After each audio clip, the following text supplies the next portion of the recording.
Olá, boa noite. Eu sou William Galvão e começa agora o Jornal da Justiça desta quinta-feira, 24 de agosto.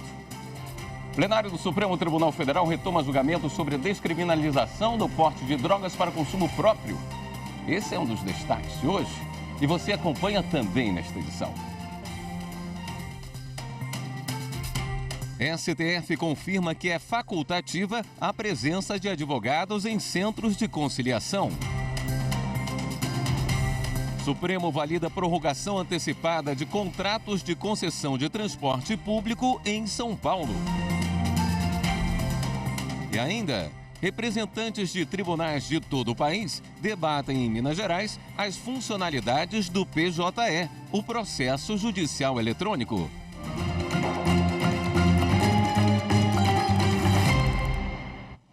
O Supremo Tribunal Federal retomou hoje o julgamento sobre porte de drogas para consumo próprio. Saiba os detalhes com a repórter Marta Ferreira. A discussão é sobre a constitucionalidade do artigo 28 da Lei de Drogas de 2006, que prevê como crime de menor gravidade a posse e o porte de drogas para consumo pessoal. Nesses casos, o usuário é punido com advertência, serviços comunitários e medida educativa de comparecimento a programa ou curso sobre uso de drogas.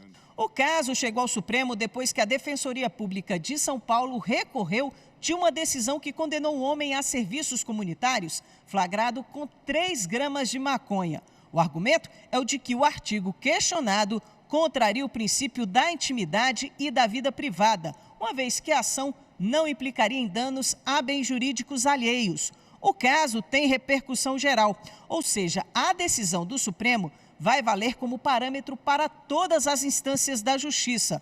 O relator é o ministro Gilmar Mendes. Inicialmente, ele havia votado pela descriminalização do porte de qualquer droga, sem especificar quantidade, em razão do direito à intimidade e à inviolabilidade da vida pessoal do usuário. Os ministros Edson Fachin e Luiz Roberto Barroso já haviam votado para descriminalização apenas para a maconha. O ministro Alexandre de Moraes também se manifestou nesse sentido e propôs limitação entre 25 e 60 gramas como quantia que configurasse uso pessoal. Na retomada do julgamento, o relator ministro Gilmar Mendes fez algumas considerações. O presente julgamento expõe a exata dimensão do problema, ao mesmo tempo que oferece uma auspiciosa oportunidade para a promoção de um diálogo institucional entre Congresso Nacional, Poder Executivo e Poder Judiciário. É bom que se diga, presidente. Focado na necessidade da construção de um marco regulatório eficaz para o enfrentamento ao uso indevido de substâncias entorpecentes. Nesse contexto, é necessário conjugar esforços para, sem moralismo ou preconceitos, arquitetar uma solução multidisciplinar que reconheça a interdependência e a natureza complementar das atividades de prevenção ao uso de drogas, atenção especializada e reinserção social de usuários dependentes, instigando autocuidado e reflexão quanto aos danos causados pelo consumo e repressão da produção não autorizada e do tráfico de drogas ilícitas. Gilmar Mendes ainda ajustou seu voto com sugestões propostas dos outros ministros. Eu digo que também aceito a proposta de restrição da tese da repercussão geral ao objeto tratado nos autos do recurso extraordinário. E também, presidente, rapidamente, eu entendo que é fundamental que se faça essa diferenciação, e esse foi o debate, inclusive, enfaticamente trazido agora pelo ministro Alexandre de Moraes, que se busquem parâmetros objetivos para a distinção entre usuário e traficante. O ministro Alexandre de Moraes também fez algumas considerações. O que nós estamos aqui definindo é exatamente o que é o uso em determinadas circunstâncias e o que é o tráfico, para que o uso e o tráfico sejam iguais, independentemente se a pessoa é negra ou branca, se é homem ou mulher, se é analfabeto ou tem curso superior, se é jovem ou não tão jovem. Acho que isso precisa ficar muito claro para demonstrar que o Supremo Tribunal Federal, a partir de uma opção legítima do Congresso, está tentando evitar que haja um tratamento na prática desigual em virtude de situação econômica, cultural, racial. O ministro Cristiano Zanin abriu divergência por entender que a descriminalização poderá contribuir ainda mais para o agravamento do problema. O ministro André Mendonça pediu vista, mas antes de encerrar a sessão, a presidente do STF, ministra Rosa Weber, antecipou o voto. Ela acompanhou o relator. Depois, o julgamento foi suspenso. Em julgamento no plenário virtual, a maioria dos ministros do Supremo seguiu o voto do relator, ministro Gilmar Mendes, que autorizou a prorrogação antecipada de contratos de concessão de transporte público em São Paulo. Amanda Mustafa tem as informações. A ação foi apresentada pelo Partido Solidariedade, que questionava 2 decretos estaduais autorizando a prorrogação antecipada da concessão de uma empresa que faz o serviço de transporte intermunicipal de ônibus e veículo elétrico no corredor metropolitano São Mateus-Jabaquara. A linha liga a capital à região do ABC Paulista. O outro decreto questionado foi o que aprovou o regulamento da prorrogação. O partido alegou que as normas beneficiaram apenas uma empresa sem licitação, com contratos de concessão por 25 anos e com custo de quase 23 bilhões de reais. Ao analisar o pedido, o ministro Gilmar Mendes entendeu que os decretos são válidos porque a prorrogação antecipada é constitucional, desde que respeitados os requisitos determinados pelo STF em decisões anteriores. Além disso, a Corte já validou a lei de relicitação, que estabelece regras de prorrogação de contratos. Segundo o ministro, nesse caso, a prorrogação foi embasada em estudos técnicos e financeiros, permitindo vantagem para a administração pública ao possibilitar mais economia e melhora na qualidade do serviço público. O voto foi seguido pela maioria. Em decisão unânime, o plenário do STF validou regra do Conselho Nacional de Justiça que considera facultativa a presença de advogados e defensores públicos nos centros judiciários de solução de conflitos e cidadania. A ação proposta pelo Conselho Federal da OAB argumentava, entre outros pontos, que a redação do dispositivo com a expressão poderão atuar permitiria a interpretação de que a participação desses profissionais nos centros seria meramente facultativa. O relator, ministro Luiz Roberto Barroso, lembrou que a competência do CNJ para controlar a atuação administrativa dos tribunais está prevista na Constituição Federal. Ele destacou também que o advogado é indispensável à administração da justiça e que, aos necessitados, é assegurada a atuação da Defensoria Pública. Mas isso não significa que a pessoa maior e capaz precise estar assistida ou representada por um profissional da área jurídica para todo ato de negociação. Ainda, segundo o ministro, a resolução não afasta a necessidade da presença de advogados nos casos em que a lei processual assim exige. O alcance se restringe a direitos patrimoniais disponíveis e, mesmo nessas hipóteses, caso uma das partes venha com advogado à mediação, o procedimento será suspenso para que a outra parte também possa ser assistida. Caso 123 milhas, Justiça determina reembolso de consumidores em dinheiro e emissão de passagens, não em vouchers. Assunto para o próximo bloco. Até já.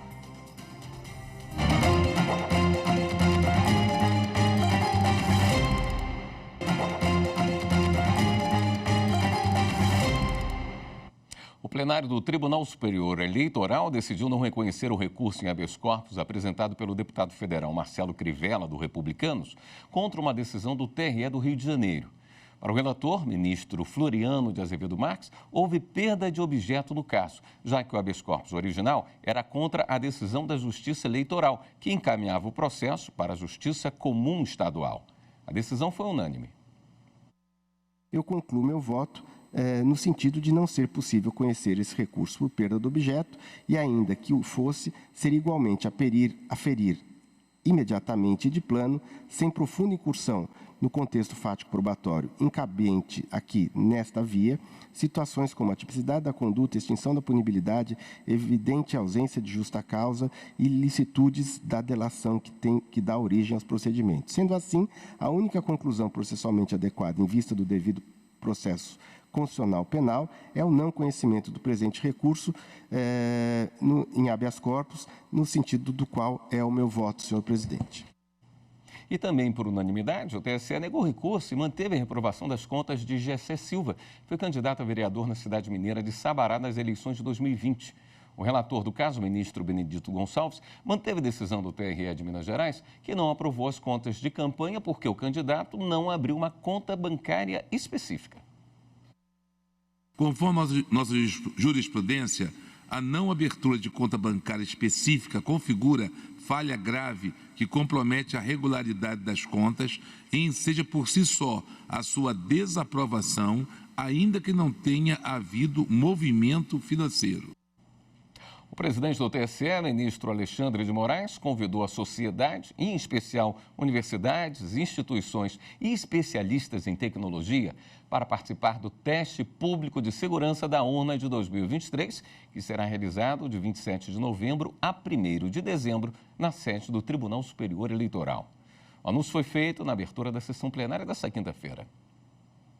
Esse momento do teste público de segurança é oportunidade para que todos os especialistas em tecnologia, os chamados hackers do bem, possam testar as urnas e os sistemas eleitorais para verificar a segurança e tentar identificar alguma vulnerabilidade para que sempre nós possamos aprimorar a segurança das urnas eletrônicas. Então, é importante que todos aqueles que tenham interesse se inscrevam para poder participar do teste de segurança da urna, para o fortalecimento do nosso processo eleitoral e para o fortalecimento da democracia brasileira.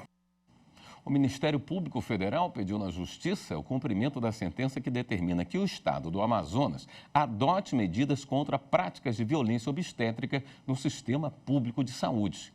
Repórter Érica Picelli. Uma hora que deveria ser somente de alegria se torna pesadelo na vida de muitas mulheres que sofrem violência obstétrica, que vão desde abusos verbais, restrição à presença de acompanhante e procedimentos médicos não consentidos, a atos que ofendem as gestantes de forma verbal ou física, antes, durante e depois do parto. Especialistas apontam que a violência obstétrica está relacionada com o nascimento prematuro e morte de bebês. De acordo com o Ministério da Saúde, os índices de mortalidade infantil de agora são comparados com os de 25 anos atrás e são as regiões Norte e Nordeste os locais que apresentam os piores cenários. É justamente para mudar essa situação que o Ministério Público Federal no Amazonas está cobrando o cumprimento de uma ação acatada pela Justiça em abril que determina que o Estado adote medidas contra práticas que caracterizem violência obstétrica no sistema público de saúde. O MPF pede que o poder público amazonense comprove em 15 dias o cumprimento da sentença e, em caso de descumprimento, que lhe seja aplicada uma multa de R$100 mil. E o MPF arquivou a notícia de fato que apurava a instalação de sanitários neutros na Universidade Federal de Uberlândia por suposta violação de direitos baseados no sexo biológico de mulheres. Madeleine Machado. Além da notícia de que os banheiros neutros poderiam ferir a dignidade, a privacidade e a segurança dos usuários, o MPF também recebeu representação de um vereador de Uberlândia, alegando que os sanitários estariam em desconformidade com a legislação municipal por serem utilizados de forma conjunta por pessoas de diferentes sexos. A universidade informou que não foram gastos recursos públicos para a instalação dos sanitários neutros, nem houve a necessidade de aprovação das prefeituras locais e demais órgãos competentes. Além disso, a existência de banheiros neutros já foi objeto de análise das procuradorias federais, Advocacia Geral da União, junto às instituições federais de ensino, que se debruçaram na análise da temática, especialmente na garantia das condições de acesso e permanência de pessoas travestis e transexuais nos sistemas e instituições de ensino, combatendo a intolerância e a discriminação. Para o Ministério Público Federal, a adoção de banheiros separados por gênero também está baseada em resolução do Conselho Nacional de Combate à Discriminação e Promoção dos Direitos de Lésbicas, Gays, Bissexuais, Travestis e Transsexuais, editada pela Secretaria de Direitos Humanos da Presidência da República, que estabelece que deve ser garantido o uso de banheiros, vestiários e demais espaços segregados por gênero quando houver de acordo com a identidade de gênero de cada sujeito. O número de ações judiciais contra a agência de viagens 123 Milhas cresce a cada dia desde que a empresa anunciou a suspensão de pacotes e passagens da linha promocional na última semana. A Justiça já determinou reembolsos em dinheiro e emissão de passagens. A reportagem é de Amanda Mustafa. Em São Paulo, a Justiça determinou o bloqueio de R$ 45 mil de contas da 123 Milhas para reembolsar um cliente que teve 5 passagens canceladas. A viagem com destino a Madrid estava marcada para setembro e os tickets foram comprados em outubro do ano passado. Em outro caso, a Justiça da Paraíba determinou que a 123 Milhas emita as passagens aéreas de uma cliente no prazo de 48 horas. Ela teve a viagem prevista para o dia 4 de setembro cancelada, após a decisão da empresa de suspender a emissão de passagens já contratadas da linha Promo, com embarque de setembro a dezembro deste ano. A suspensão das viagens foi anunciada pela 123 Milhas na última sexta-feira e pegou milhares de consumidores de surpresa. Até agora, a empresa ofereceu aos clientes a opção de reembolso por voucher para compras de novos pacotes ou produtos no site da própria 123 Milhas. Para o Ministério da Justiça, esse tipo de reembolso é ilegal. A pasta notificou a empresa a apresentar esclarecimentos sobre a suspensão dos pacotes promocionais e o próprio ministro da Justiça, Flávio Dino, sugeriu que os consumidores lesados busquem seus direitos. O IBRAS, Instituto Brasileiro de Cidadania, ingressou com uma ação civil pública junto à primeira vara empresarial do Rio de Janeiro. O Instituto pede o bloqueio judicial da agência de viagens e de seus sócios e acionistas administradores.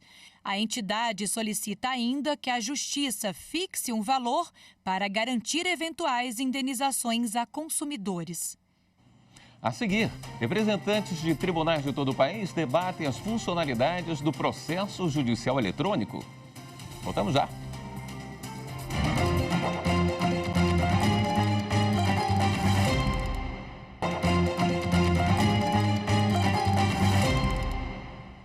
O Superior Tribunal de Justiça decidiu que é possível interpor agravo dentro do prazo legal após o oferecimento de embargos de declaração contra a mesma decisão que não admitiu recurso especial.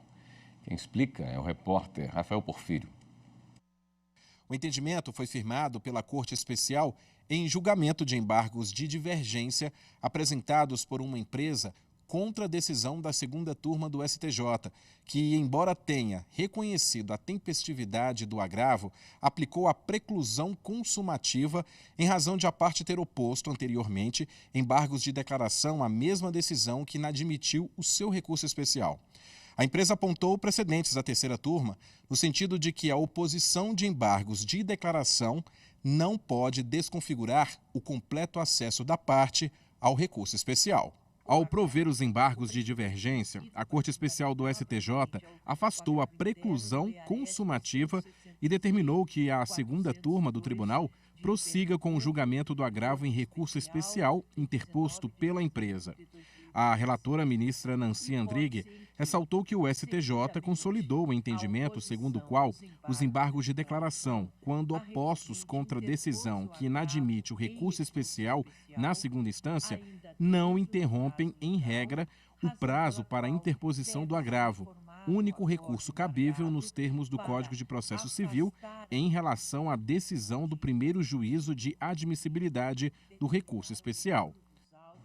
O Superior Tribunal de Justiça lançou um livro em homenagem à ministra Regina Helena Costa. Repórter Paulo Mondego conta como foi o evento. São 32 anos dedicados ao exercício da judicatura, dos quais a última década como ministra do Superior Tribunal de Justiça. Ao longo desses anos, a trajetória da ministra Regina Helena Costa trouxe importantes reflexões para o direito brasileiro em diversos temas. A obra Ensaios em Direito Público, os 10 anos da ministra Regina Helena Costa no Superior Tribunal de Justiça, é uma delas. Fico extremamente lisonjeada de ter sido lembrada como inspiração para a elaboração desses trabalhos, né? Então eles é que estão de parabéns, a ideia foi desses assessores, mas há vários professores, há ex-alunos, há servidores, então é um livro bastante representativo do universo do direito. São análises de questões relevantes do direito público presentes nas diversas obras, escritos acadêmicos e votos marcantes da ministra. Vários aspectos da vida têm impacto da tributação, não só pela exigência de tributos, como muitas vezes pela renúncia a exigi-los, né? Então, não exigir tributos, conceder benefícios, imunidades, isenções, tudo isso faz parte da vida da sociedade e é por isso que a sociedade deve se engajar na discussão de uma modificação do sistema tributário. O evento teve a presença da presidente do Superior Tribunal de Justiça e do Conselho da Justiça Federal, ministra Maria Tereza de Assis Moura, ministros do STJ e do STF, entre outras autoridades. Eu tive a honra também de fazer a apresentação desse livro. É hoje, sem dúvida nenhuma, uma das grandes, se não, para não dizer uma das maiores especialistas em direito tributário em nosso país. Ela toda vez se cogita de uma reforma tributária ou de uma modificação do sistema tributário, ela é uma das autoridades que é necessariamente ouvida. A chefe de gabinete da ministra contou como foi participar como uma das organizadoras da obra. É uma trajetória que acho que é inspiradora, né? A doutora Regina é uma pessoa que inspira não só as mulheres, mas ela é uma pessoa preocupada com os direitos fundamentais, né? Com a implementação deles, né? Então acho que isso tudo, né, ajudou, né, a coroar esses 10 anos, né, com essa obra. Em Minas Gerais, representantes de tribunais de todo o país debatem sobre a funcionalidade do processo judicial eletrônico. As discussões sobre avanços e desafios do PJE continuam até amanhã, sexta-feira. Repórter Cid Marcos tem mais informações. Este é o primeiro encontro nacional dos tribunais usuários do PJE, Processo Judicial Eletrônico. Realizado na sede do TJMG em Belo Horizonte, teve na abertura o primeiro vice-presidente do tribunal, desembargador Alberto Vilas Boas, representando o presidente do Tribunal Mineiro, desembargador José Arthur Filho. A reunião que aqui se faz hoje em Minas é para reunir todos os gestores do processo judicial eletrônico que o adotam no país, em determinação a uma política, vamos assim dizer, pública estabelecida pelo CNJ, para que eles possam trocar experiências e compartilhar os projetos que estão sendo desenvolvidos em torno do PJE. Existe uma plataforma digital do Poder Judiciário onde os tribunais ali depositam as suas novas funcionalidades que são aplicáveis a esse processo judicial eletrônico e que podem ser compartilhadas com outros tribunais. Durante a abertura, o desembargador Alberto Vilas Boas fez um pronunciamento, assim como o superintendente de Tecnologia e Inovação do TJMG, desembargador André Leite Praça, também o secretário especial de Programas, Pesquisas e Gestão Estratégica do CNJ, juiz auxiliar da presidência Ricardo Fiorese, e o segundo vice-presidente do TJMG, desembargador Renato Dresch. O mundo é tecnológico, essa tecnologia exige de nós cada vez mais, sobretudo o sistema de justiça. Se o sistema de justiça não se enquadrar nessa nova realidade, nós vamos acabar perdendo o bonde da história. Logo após os pronunciamentos, o TJMG foi escolhido para coordenar o Comitê Gestor da Justiça dos Estados. O juiz auxiliar da presidência do Tribunal Mineiro, Rodrigo Martins, disse que o comitê será muito importante para o desenvolvimento do PJE entre os tribunais. Pretendemos levar essa eleição por aclamação aí com muita galhardia para que possamos utilizar essa deferência, esse partilhamento de gestão que o democraticamente o CNJ fez para conseguimos trazer toda a expertise que o Tribunal de Justiça de Minas já tem, né, no desenvolvimento do PJE, para levar toda essa tecnologia para o Brasil todo e permitir, né, que os tribunais tenham melhores condições de trabalhar com essa ferramenta que é a principal de todas para o exercício da função jurisdicional, que é nosso trabalho. O Tribunal de Justiça do Rio Grande do Norte vai atuar como coordenador substituto do comitê. A escolha foi muito importante aqui para o desenvolvimento do PJE como um trabalho colaborativo. A ideia é que esse comitê gestor possa estabelecer, né, movimentar a governança do PJE junto com os tribunais e o próprio CNJ, ou seja, é uma governança intermediária, como foi bem colocado pelo Dr. Ricardo Fiorese. E a ideia, então, é facilitar esse diálogo para poder, afinal de contas, melhorar o PJE para todos os usuários e a sociedade. O primeiro Encontro Nacional dos Tribunais Usuários do PJE traz diversos painéis e mesas redondas sobre o tema. A importância desse evento é, eu diria, uma retomada de uma atuação mais intensa dos integrantes do Comitê Gestor dos Tribunais dos Estados e do Distrito Federal e Territórios na rede de governança do PJE. Essa atuação mais intensa que nós pretendemos ver a partir de agora, exatamente a partir de uma modificação que se fez no CNJ, nas atribuições para esse Comitê Gestor, ela confere a esse Comitê Gestor um pouco mais de capacidade decisória para trazer propostas para o CNJ para continuar nesse processo de melhoria do PJE. O que está se fazendo aqui é formalizar, né, um colégio de tribunais usuários do PJE para que haja mais agilidade, rapidez na definição dessas melhorias, na definição desses avanços e que eles possam ser implementados também com mais eficiência, segurança e estabilidade no sistema. Esta edição do Jornal da Justiça fica por aqui. Uma ótima noite para você. Até amanhã.